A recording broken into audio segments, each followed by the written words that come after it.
कहे कबीर जो आप विचारे, मिट गया आवन जाना। एक ज्ञान है जो भर तो देता है मन को बहुत जानकारी से, लेकिन हृदय को शून्य नहीं करता।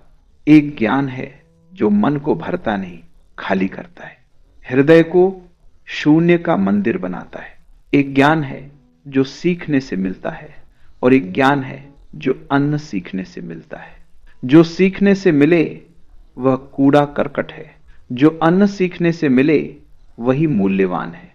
सीखने से वही सीखा जा सकता है जो बाहर से डाला जाता है। अनसीखने से उसका जन्म होता है जो तुम्हारे भीतर सदा से छिपा ही है। ज्ञान को अगर तुमने पाने की यात्रा बनाया तो पंडित होकर समाप्त हो जाओगे। ज्ञान को अगर खोने की खोज बनाया तो प्रज्ञा का जन्म होगा। पांडित्य तो बोझ है, उससे तुम मुक्त न होगे।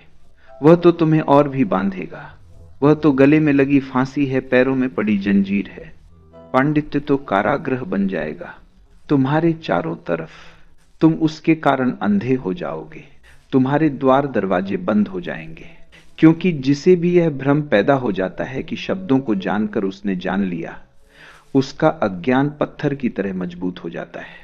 तुम उस ज्ञान की तलाश करना जो शब्दों से नहीं मिलता, निःशब्द से मिलता है। जो सोचने विचारने से नहीं मिलता, निर्विचार होने से मिलता है। तुम उस ज्ञान को खोजना जो शास्त्रों में नहीं है, स्वयं में है। वही ज्ञान तुम्हें मुक्त करेगा, वही ज्ञान तुम्हें एक नए नर्तन से भर देगा। वह तुम्हें जीवित करेगा, वह तुम्हें तुम्हारी कब्र के ऊपर बाहर उठाएगा। उससे ही आएंगे फूल जीवन के, और उससे ही अंततः परमात्मा का प्रकाश प्रकटेगा। पंडित जानता है और नहीं जानता, लगता है कि जानता है।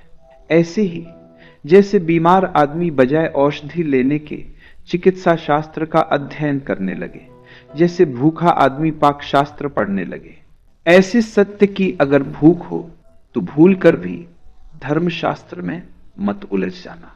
वहां सत्य के संबंध में बहुत बातें कही गई है, लेकिन सत्य नहीं है। क्योंकि सत्य तो कब कहा जा सका है? कौन हुआ समर्थ जो उसे कह सके? इसलिए गुरु ज्ञान नहीं देता। वस्तुतः तुम जो ज्ञान लेकर आते हो उसे भी छीन लेता है। गुरु तुम्हें बनाता नहीं, मिटाता है। तुम्हारी याददाश्त के संग्रह को बढ़ाता नहीं, तुम्हारी याददाश्त तुम्हारे संग्रह को खाली करता है। जब तुम पूरे खाली हो जाते हो तो परमात्मा तुम्हें भर देता है। शून्य हो जाना पूर्ण को पाने का मार्ग है। कोई 20 वर्ष पहले मैं 1 वर्ष तक रायपुर में रहा था। जिस मकान में मैं रहता था, एक बूढ़ा आदमी उसी मकान के पड़ोस में रहता था। वह दांत का मंजन बेचने का काम करता था। जब मेरा उससे परिचय हो गया तो मैंने उससे पूछा कि दांत तो तुम्हारे एक भी नहीं, तुमसे दांत का मंजन कौन खरीदता होगा? तुम अपने दांत नहीं बचा सके और तुम तख्ती लगाकर बैठते हो बाजार में कि ये मंजन से दांत मजबूत हो जाते हैं, दांत गिरने से बच जाते हैं, और तुम्हारा एक दांत नहीं है। कौन तुमसे मंजन खरीदता होगा? और किस हिम्मत से तुम मंजन बेचाते हो? उस बूढ़े ने थोड़ी नाराजगी से कहा, इससे क्या फर्क पड़ता है? कई लोग पुरुष होते हुए भी चोलियां बेचते हैं, साड़ियां बेचते हैं, चूड़ियां बेचते हैं। मैं उससे राजी हुआ तो उसने इतनी बात और जोड़ी, और उसने कहा कि फिर लोग अपने दांतों में उत्सुक हैं। मेरे दांत की तरफ देखते कहा। वस्तुतः उस बूढ़े आदमी ने कहा कि आप मेरे पहले पूछने वाले हैं जिसने यह संदेह उठाया। लोग अपने दांत की चिंता कर रहे हैं, दंतमंजन का डिब्बा देखते हैं। मेरे दांत की कौन फिक्र करता है? तुम पंडितों के दांतों की थोड़ी फिक्र करो। वे जो बेच रहे हैं वह उन्हें भी नहीं बचा सका। वे जो तुम्हें समझा रहे हैं उससे उनकी भी समझ नहीं जागी। वे जो तुम्हें दे रहे हैं उससे उन्हें भी कुछ मिला नहीं है। उनके जीवन को थोड़ा परखो, तुम वहां उदासी पाओगे, एक रिक्तता पाओगे। भारी तुम पाओगे उन्हें, वजन से दबे हुए पाओगे, लेकिन तुम्हें वह नृत्य वहां न दिखाई पड़ेगा जो कबीर कह रहे हैं, पाई बोरे ब्रह्म ज्ञान।